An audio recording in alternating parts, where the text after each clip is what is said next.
Trump goes nuclear on that little milk toasty weirdo retard Tim Walz. Why are we doing that? Okay, hold on a second. I gotta mute this.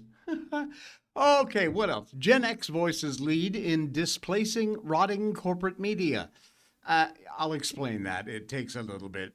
And brave citizen tracks down a creepy pedo in the weirdest way possible. You're not going to believe this story. Fantastic news. And we'll cover that too. Coming up, welcome to the Friday edition of the Jay Sheldon Show. Yep, we are live on Rumble. We are a video on demand on X and on YouTube and Twitter. X is Twitter, of course. So you can find us on both of those other platforms after the show. And the audio part of our show goes out as a podcast on Spotify, Apple iTunes, all the podcast platforms, wherever they are. Just search out The Jay Sheldon Show. You'll find us and give us a subscribe. Here, you can give us a follow. We appreciate that. It's that little green button down there that says follow. Click that. Click the thumbs up. All that helps the algorithm let other people find out that we're here. We are here. Well, it does not look like that absolutely insane video that the governor, Walz, put out Wednesday evening.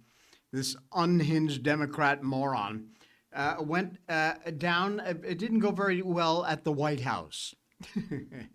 In this video, at nearly foaming at the mouth, Walz encourages Minnesotans to, among other things, find organizations that will teach them how to be agitators, use their phones to take videos of all the immigration operations they see,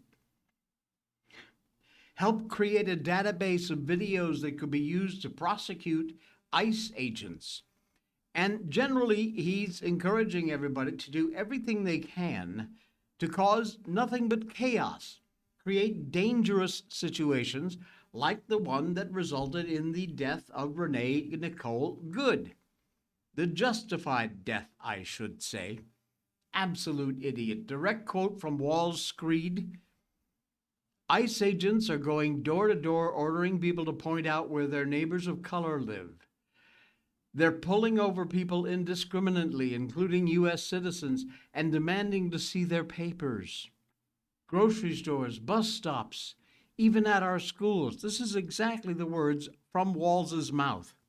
They're breaking windows, dragging pregnant women down the street, just plain grabbing Minnesotans and shoving them into unmarked vans, kidnapping innocent people with no warning and no due process.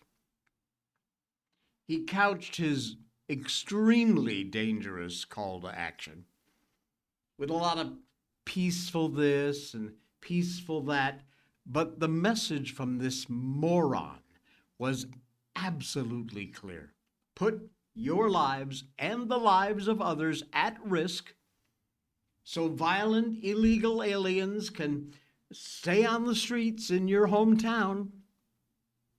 It is just a smoke and mirror show at this point, folks. Trying to deflect attention away from Walz's growing $9 billion Somali fraud scheme. Deadly consequences be damned. He doesn't care. He doesn't give a crap, not a fat rat's ass. All he's trying to do is cover his butt. Well, now President Trump has responded to Mr. Walz, and he has been abundantly clear. Stop the attacks on ICE immediately, or he'll use the Insurrection Act to, quote, quickly put an end to the travesty that is taking place in Minnesota. Trump issued that stark warning yesterday morning on a Truth Social post called the corrupt politicians of Minnesota to obey the law, stop the professional agitators and insurrectionists from attacking the patriots of ICE. The Insurrection Act, in case you don't know, and I don't know why you should, it's a set of federal laws that give the President of the United States the authority to deploy military domestically in order to restore order under very specific circumstances. One of the most powerful emergency powers that is given by law to the president. It is extremely powerful. Consequently, it is very rarely used. By instituting it, President Trump would be allowed to use the U.S. military and the National Guard to suppress an insurrection, a rebellion, domestic violence, enforce federal law when state authorities can't or won't do it, and protect constitutional rights when the states either can't or won't do it. Trump is not playing a game of chicken here, my friends. He means exactly what he's saying. And he is telling it straight up to Governor Walz. Either stop with the political theater and clean up your mess, or I will do it for you. It's just that simple. Now, ironically, Walz's disgusting video dropped just as independent investigative reporter Nick Shirley released his second blockbuster video detailing all the fraud that happened under Walz's watch. Bob Hodges reporting in this new clip, running almost an hour long. I put the link in our chat there, and I think yesterday, the day before. Shirley teams up with a man called David who describes what he called transportation fraud. Companies sign up to be non-medical emergency transportation entities. There's over 1,000 of these companies. And more than 90% of that over 1,000 are Somali owned. Yeah. So you figure it out. Trump's not screwing around here, not even a little bit. Not even a little bit. More on the anti-ICE morons. And man, they really are. I saw a video, was it yesterday, day before, some woman clinging to the front of an ICE truck. And she's got like a shaved head. What little hair she has, I think, was purple or blue. She's got that septum nose-a-ringy, like a cow thing. And she's absolutely just screaming, "Let my people go! Let my people go! Let my people go!" And she wouldn't stop. She just continued while she's hanging on to the front, right in front of this ICE van. They eventually, of course, just pulled her off and took her to the side and hopefully placed her under arrest. But they have absolutely, completely lost their minds. And some of them are getting the FO section of the FAFO saying. A anti-ICE Florida woman finds out after alleged assault on a trooper, and Ron DeSantis comes out with the absolute perfect reply. We'll tell you about it in this story. Incidents involving assaults against federal immigration officers do not happen very often in red states. Because a couple of things, there is typically cooperation between law enforcement and the feds in red states on these kind of matters. And the tough on crime Republican leaders in those states, like Ron DeSantis, are not out there using rhetoric about ICE agents to wake up the woke mobs. Now, in blue states, it is a completely different story. For example, Minnesota. Amidst all the increased presence of ICE agents, after the incident involving anti-ICE agitator Renee Good, Governor Walz, Minneapolis Mayor Jacob Frey, that other idiot, have doubled and tripled down on their inflammatory crap. Frey referring to ICE as invaders, essentially accusing them of murder. Florida, of course, is led by Republican, I'm not taking any crap from anybody, Ron DeSantis. And he has been more than happy to lead that state on the level of working with the feds to get these criminal illegal aliens off the streets. We've seen, for instance, the creation of Alligator Alcatraz. That's going well, by the way. Temporary detention center in Florida's Everglades. Sunshine State's also led by a law and order governor. Ron DeSantis does not put up with any crap.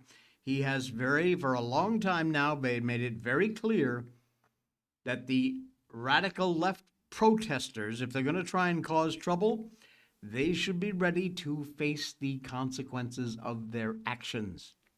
He is extremely clear about that.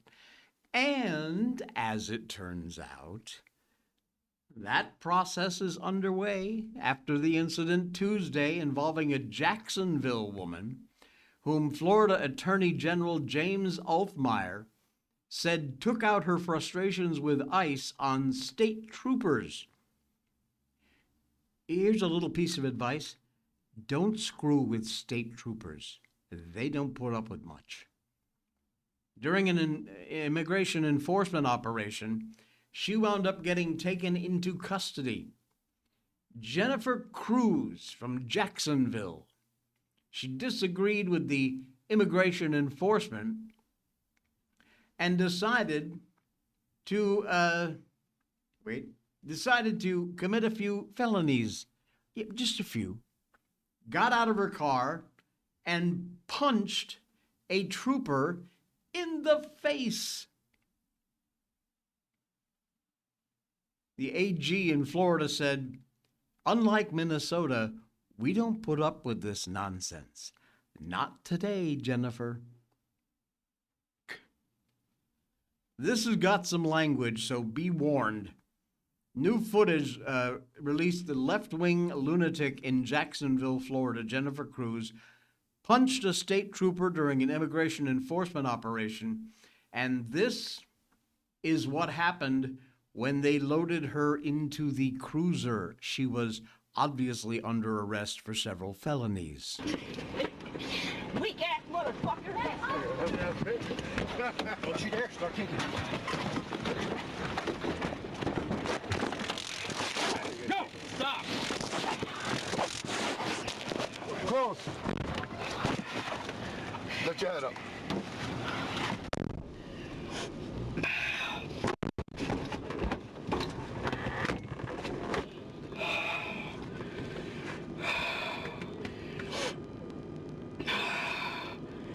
Unbelievable. Mostly peaceable protesters, right? Well, Governor DeSantis addressed this incident during a press conference saying, quote, I do know there was a woman who came out and assaulted one of our troopers. Let me just tell you guys, this is not Minnesota.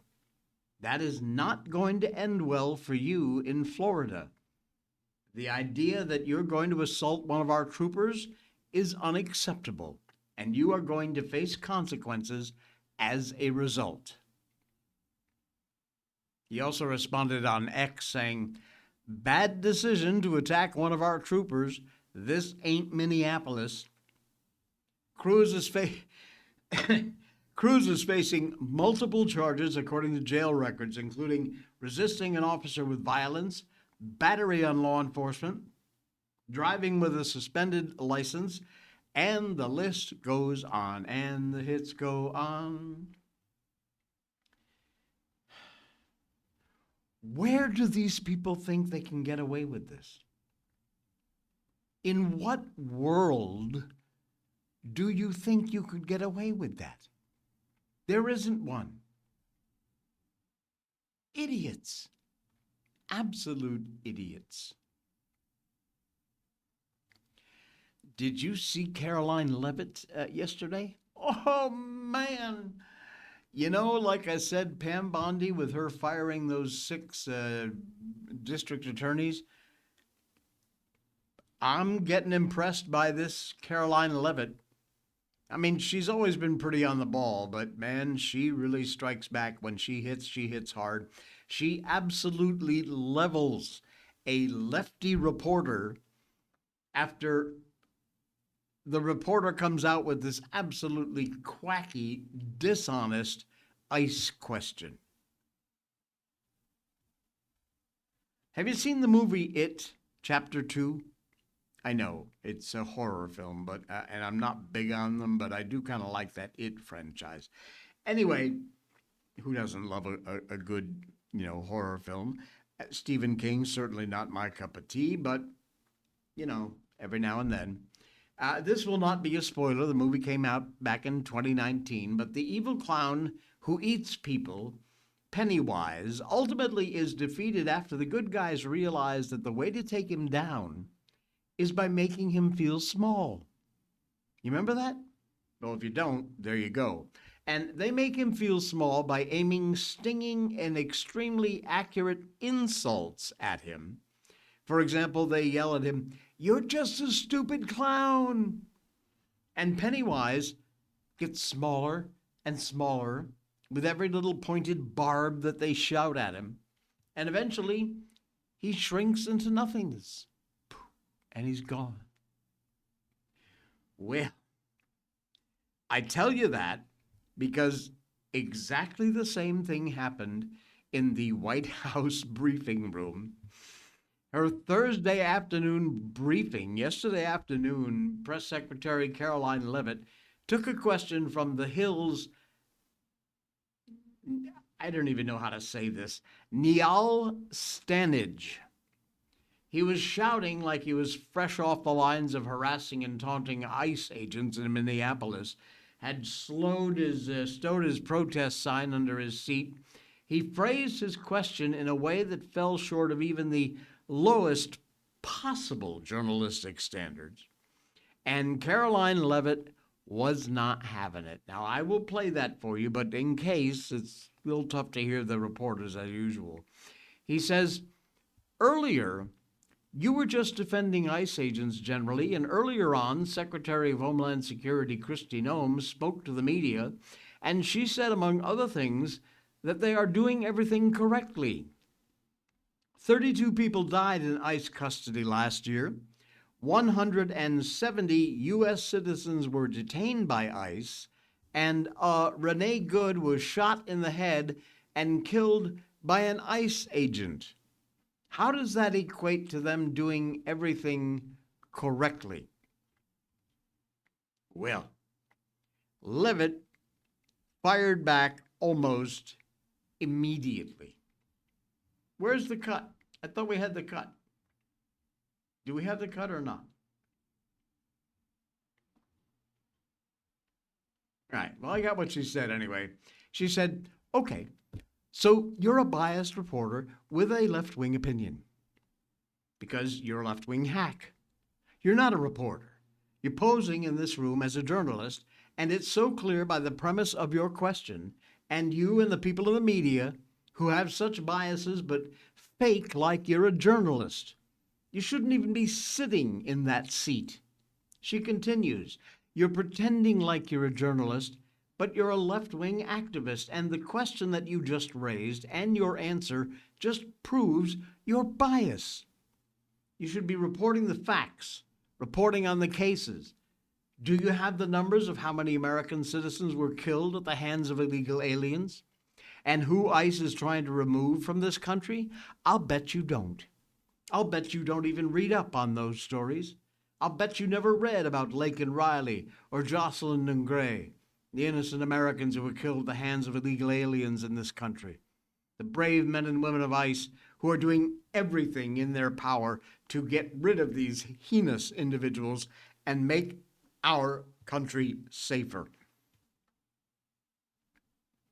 And shame on people like you in the media who have a crooked view and have a biased view and pretend like you are a real, honest journalist." Boom. An absolute masterclass in stopping this lefty narrative right in its tracks. turning it right back around on these dishonest questioners and alleged journalists. Caroline, pure fire in dealing with this lefty activist. Unbelievable. Not that it's going to make this particular journalist a better person or a better journalist, obviously, going forward. But this little tete-a-tete between the two is a good reminder to every one of us to not let the lefties' lies and their distortions go unchallenged. When you hear something you know is absolute bullshit, you call these people out on it right away. Don't wait, don't hesitate. Not for their benefit, but for the benefit of somebody else who may very well be listening to the exchange. They will be open-minded enough to hear what you're saying and go, you know what? He's right, she's right. That's who you do it for. And she's not putting up with any crap. I love this lady. Love it.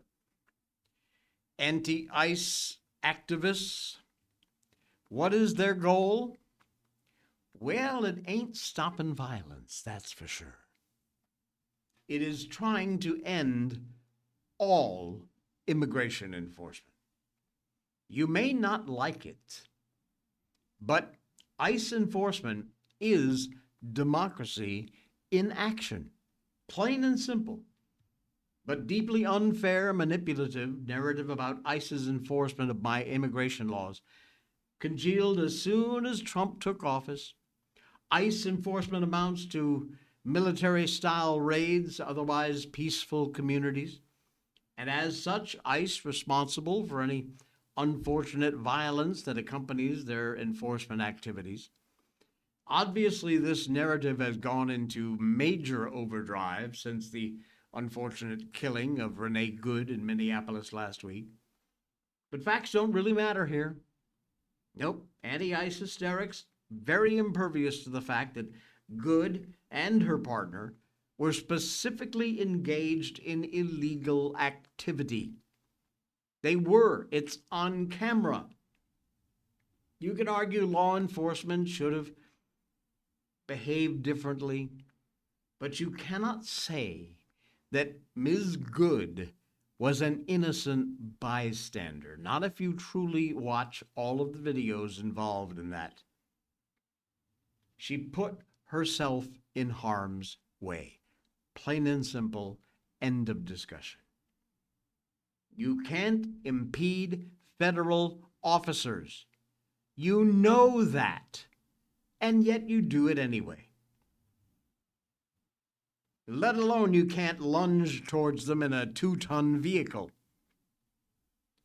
But arguing about who should have done what in this kind of scenario to avoid her killing is really practically beside the point. That's because the goal of anti-ICE activists is not to reduce violence. There is a simple way to immediately reduce the threat of violence surrounding ICE enforcement. You have local law enforcement cooperate with ICE.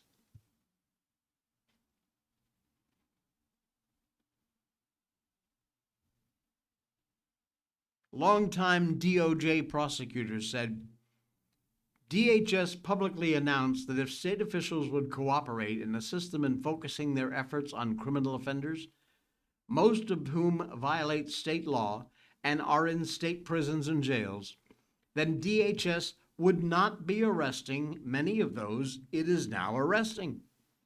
DHS told the states if they were forced to go into communities and neighborhoods to hunt for the individuals they were targeting, any illegal alien they encounter while doing that would be subject to the appropriate legal process.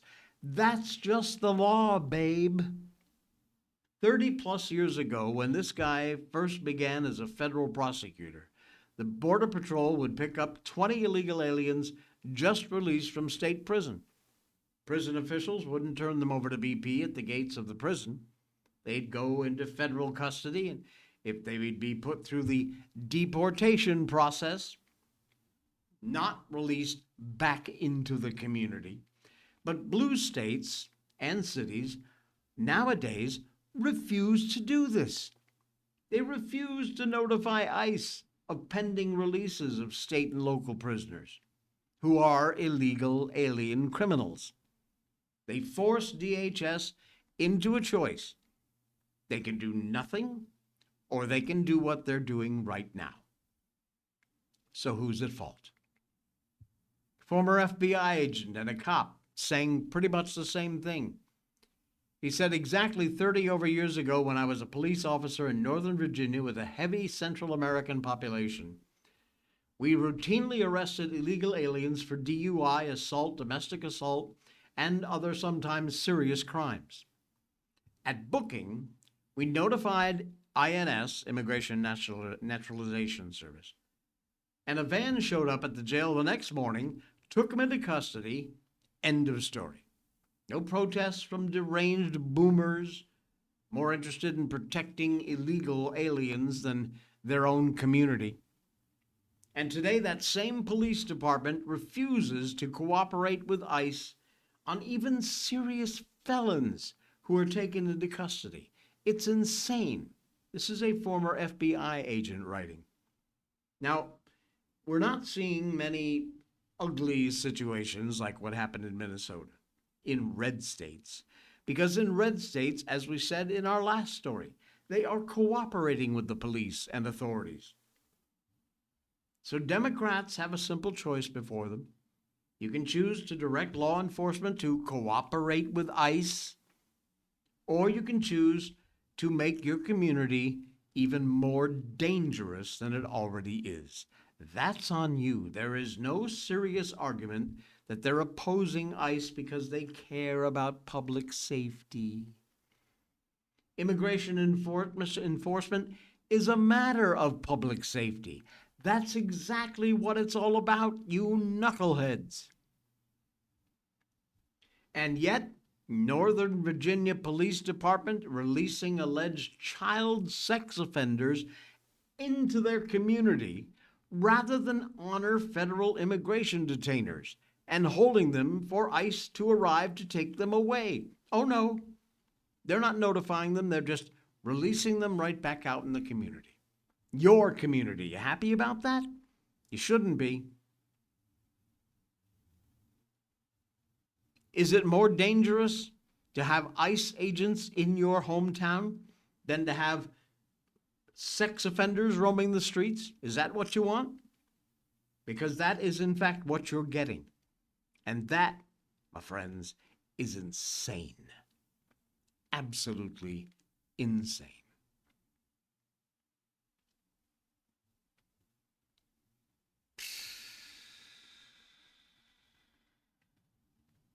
I need to take a break. I need to take a break to tell you about the most conservative Christian American company on the planet, and it is who you should be getting your wireless service from, and that is Patriot Mobile. When you choose Patriot Mobile, you're not just picking a wireless provider. You're choosing a company that shares your values.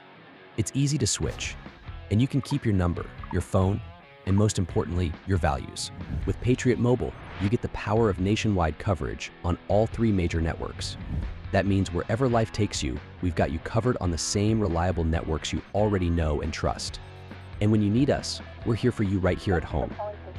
Our customer service is 100% US-based because we believe that support should come from people who understand you and your values. At Patriot Mobile, you're not just another call, you're a priority. In today's world, where you spend your money matters more than ever, every dollar is a vote for the kind of future you want to build. Join the thousands of Americans making a difference with every call, every text, and every connection. Choose a company that shares your values. Choose Patriot Mobile.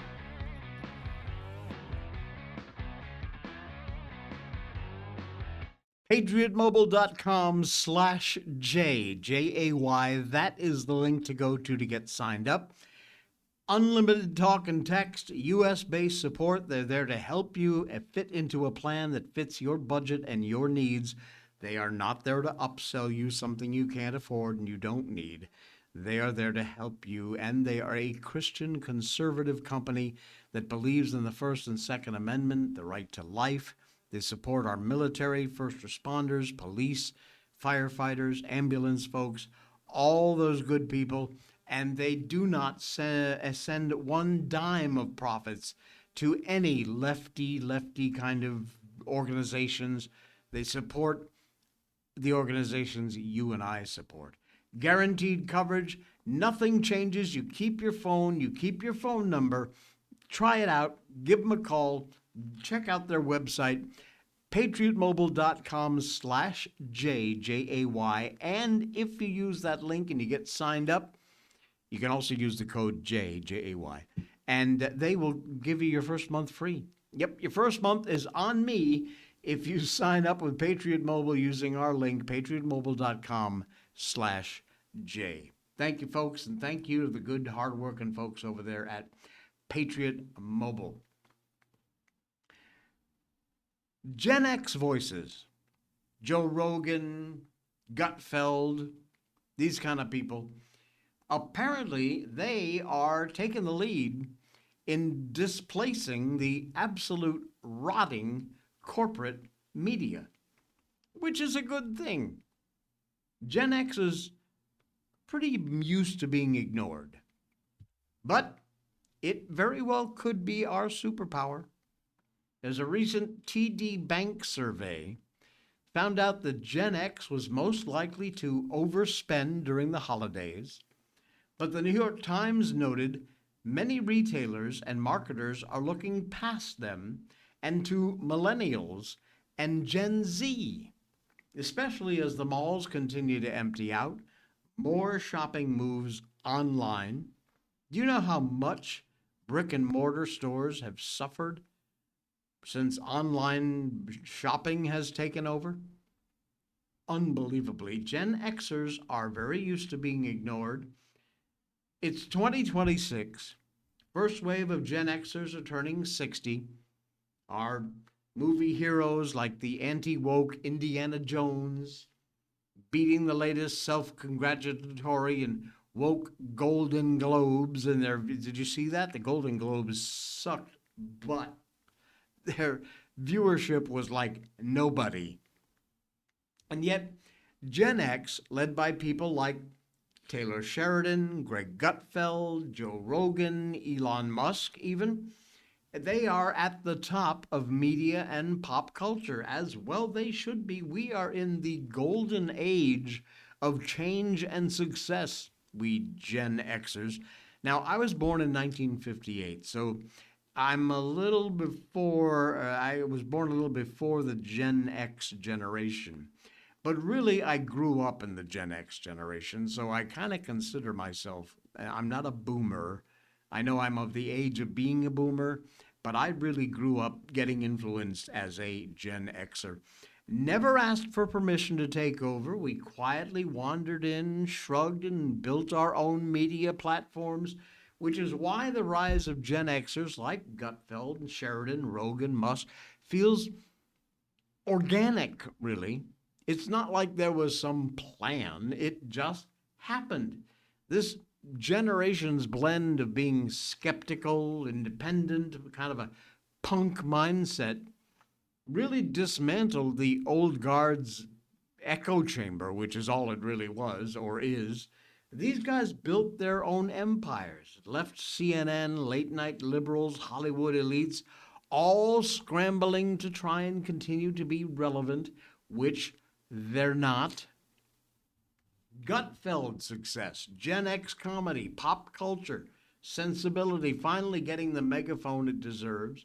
Gutfeld technically might be on the cusp of the generational dividing line, but we're claiming him for Gen X.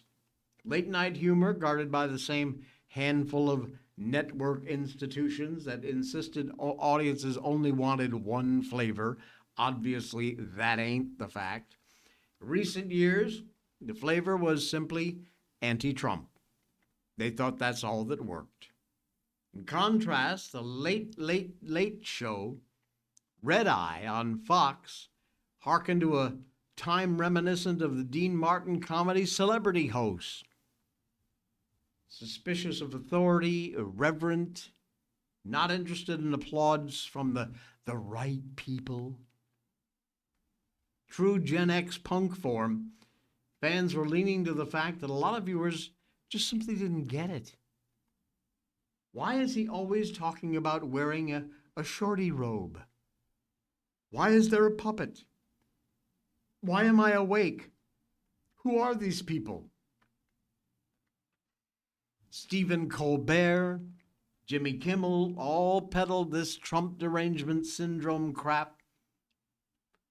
Gutfeld delivered laughs, grew his audience. Last Night On, wrote Gutfeld, remains the undisputed ratings leader in late-night television, which is a pretty impressive fact for a program that airs on a cable news network after one with bigger broadcast channels. The Post said late-night standout Gutfeld continued its reign as the most-watched show in the genre, averaging 3.1 million viewers. 362,000 among adults 25 to 54, a very important demographic. The only late-night program to grow year after year as all these broadcast competitors on NBC, ABC, CBS died. Absolutely died. Taylor Sheridan, the cowboy John Hughes. I don't know if you're familiar with this guy, but he's amazing. His writing captures the spirit of Gen X storytelling. Studios have been chasing DEI formulas, and he writes the kind of stories that people actually watch, and he writes them in his own terms. And of course, the king of all, Joe Rogan, the most by far popular podcast video of anybody. Born in 1967. He's not a young chicken. The success of a middle finger to legacy media's belief that people have very short attention spans and they trust their experts. We can handle long-form content when it's entertaining, when it's real, and proof of the pudding is Joe Rogan's show, The Joe Rogan Experience. He just simply offered conversation with no limits, no parameters. His show is everything that legacy corporate media is not. And for that, he got punished during the COVID pandemic, of course. When asked about whether he was worried about CNN attacking him, he said, "My first thoughts is this'll work a little bit until I start talking." He knew his audience was overshadowing CNN's already. CNN averages about 500,000 viewers.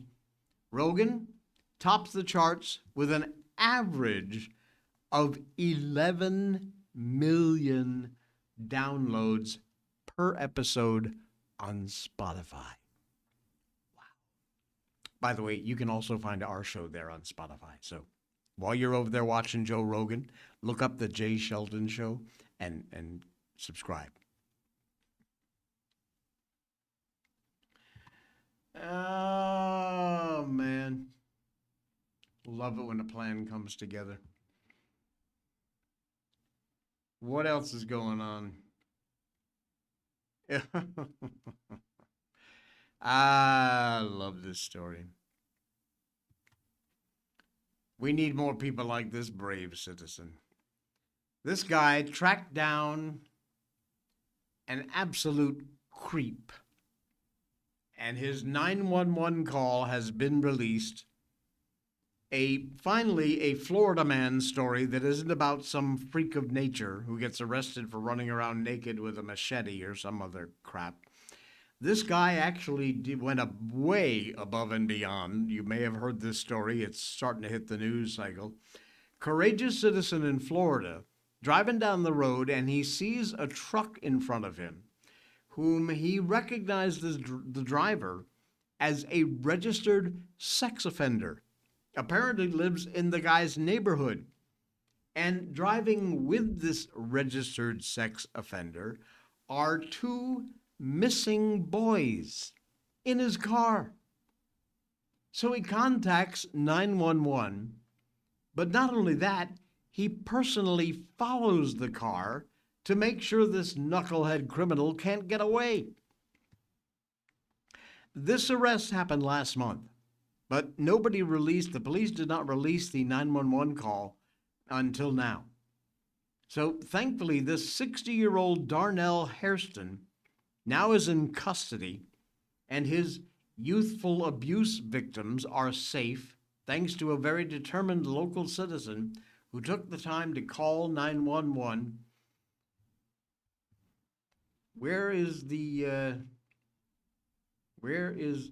call?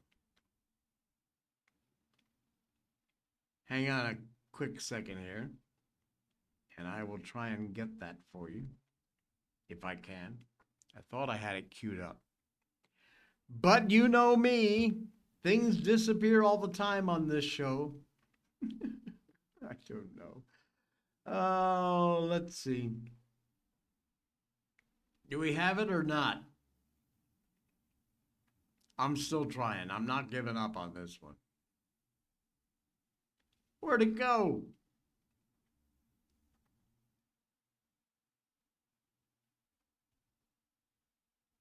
Come on. Maybe a sip of Blackout coffee would help. This is from News 4 Jax from Jacksonville. Do we have the audio? Could we play the audio? Apparently they don't want me to.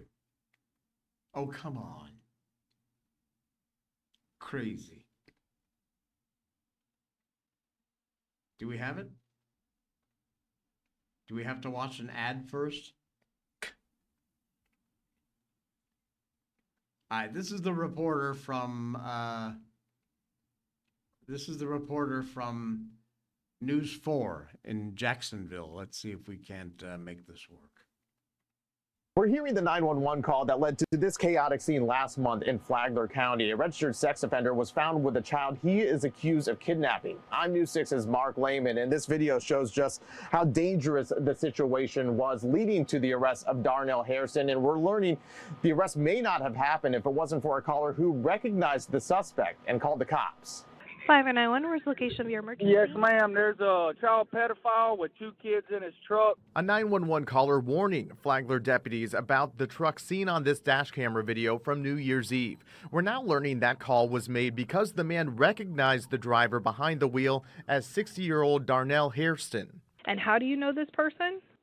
He's our neighborhood child pedophile, and there's two missing kids that's run away from out there. Deputies say Hairston had two boys, a 15-year-old and an 11-year-old inside the truck. The younger boy told deputies he had been kidnapped, tied up, and drugged. The 911 caller saying he was determined to see Hairston caught. You don't have to continue following. Oh, no, I'm following until I see a cop pull his over, because he's got two kids in his car. Because if a cop don't pull him over, I'm going to pull him over, and it ain't going to be pretty. This caller did a phenomenal job. He saw something, knew it wasn't right, called us. He followed him until we could get deputies. While deputies were busy with Hairston during the traffic stop, the 15-year-old jumped back into the truck. Investigators say he led deputies on a chase, ramming a patrol car before crashing. Jeez. Signal 4, signal 4, signal 4. Wow. Sheriff's office, let me see hands! Let me see hands! Right out! Hairston is now facing several charges, including kidnapping and aggravated child abuse. The 15-year-old is also facing battery on law enforcement charges. Meanwhile, we're told the 11-year-old boy is safe. Mark Lehman, News 6. Holy crap. Did I tell you? I'm glad we took the time to make sure we got that. Wow. Unbelievable. Crazy. And I love the guy on the phone, the 911 operator goes, you don't have to keep oh no, I'm going to keep on following until I see a cop. Otherwise, I'm going to get him, and it ain't going to be pretty. Oh, man. But they got him. He's done. Cook, stick a fork in him. And I kind of mean that literally. Unbelievable. Unbelievable. Can we go from the good to the bad? Do we have to? Maybe we do. Colorado Democrats. Here we go. Introducing a bill to strip you as a parent of your rights on the transing of kids. Yeah, here we freaking go again. To understand what leftists really mean, oftentimes you have to think in terms of opposite. Do you remember the Seinfeld edition episode where it was like opposite day? Often they say exactly the opposite of what they mean or what they intend. It's to disarm you, to possibly, potentially, maybe get you to switch and take their side. This is the case in the naming of this ridiculous bill, Senate Bill 26018 in Colorado. They're calling it, listen, the Legal Protections for the Dignity of Minors Bill. The four idiot moron Democratic senators who sponsored this bill, Katie Wallace, Chris Kolker, State Rep Meg Froelich, and Lorena Garcia. Their bill, if passed into state law in Colorado, would allow a child to change his or her name, suppress records documenting a name change, and allow the court to strip away a parent's rights if they don't confirm the child's new name change. Take your rights away as a parent. This is not exaggeration, folks. That is in the bill. This is the actual bill. The bill requires the court to suppress records associated with a petition seeking to change the name of a petitioner who is less than 18 years of age, unless the petitioner was previously convicted of a felony. The bill authorizes the court to use the suppressed court record for administrative purposes, but the court is prohibited from publishing the petitioner's name or the petitioner's new name online. The matter of parental rights, basically, you don't have any. Court's going to decide things like allocation of parental responsibilities, including parenting time, decision-making responsibilities, in accordance with the best interest of the child. Colorado, hello. Wake up. Giving paramount consideration to the child's safety, physical, mental, and emotional conditions and needs of the child. Apparently, this bill treats a loving home with caring parents as though it was some sort of abusive environment. Assumes a judge and a state bureaucracy, which has no history with a child at all, can somehow understand what the child's best interests are. Hint, they can't. Remember, think again. Opposites, like I said in the beginning. What these lefty sponsors of this bill really want is for the state to take control of these confused kids. It's not a question of who should determine what's in the child's best interest or who should decide. It's a given the state is going to decide if they're given the opportunity. But in reality, not for what's in the child's best interest. It's all about what's in the Democrat Party's best interest. Anytime a Democrat can find a way to tear families apart and substitute a honest, real, loving parent with a manipulative set of court officers, you can guarantee they will do it. And the sponsors of this bill, obviously thinking ahead, made sure to include the language in the amount of time the court will grant to parents if they are obedient. The court, from the bill, may make provisions for parenting time that the court finds are in the best interest of the child, with the child's safety always paramount, unless the court finds, after a hearing, that parenting time by the party would endanger the child's physical health or significantly impair the child's emotional development. This is where the bill is very, very sketchy on purpose. There is nothing in there that specifically says that if you, as a parent, resist your child's transing process, you lose your rights. To do that, the bill's sponsor first established all forms of abuse are reason enough to restrict your rights and replace parents as decision makers. This is a linguistic Trojan horse, folks. And once you understand this, the bill appears to seek to classify non-recognition of a confused child's new identity. In other words, your kid is a boy and he says, I want to be a girl, and you refuse to acknowledge that. They call that a form of parental abuse. And they're going to take your child away or restrict the amount of time you get to spend with your child.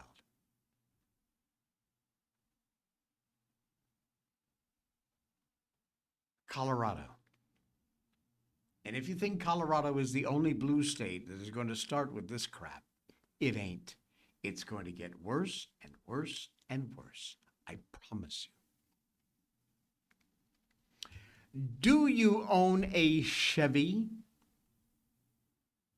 Yes? No? Well, if you do, you might want to pay attention. Because 80,000 Chevy vehicles are being recalled. And it's not a small matter. There is a problem with their pedestrian alert system. That might be something to pay attention to. General Motors has recalled more than 80,000 vehicles due to a defective pedestrian alert sound system, according to federal regulators. Yesterday, National Highway Transportation Administration said some 2025 to 2026 Chevy Equinox EV vehicles have failed federal safety standards. GM discovered the pedestrian alert sound system in these vehicles may have an incorrect software calibration. It means they would not be able to produce exterior sound, which is a required relative volume when the vehicle is traveling from stationary to 6.2 miles per hour. Apparently some sort of report that said this, it's like an external warning system so the pedestrian will know that you're coming. Because I almost got hit by an electric vehicle because I was walking the dog well off on the sidewalk, but suddenly out of nowhere, this car is there and it was making no sound. GM said fixing this issue will involve an update to the body control module software using wireless over-the-air technology or applied by dealership service teams. So if you have a 2025 to 26 Chevy Equinox EV, if you haven't been notified already, you ought to be being notified very soon.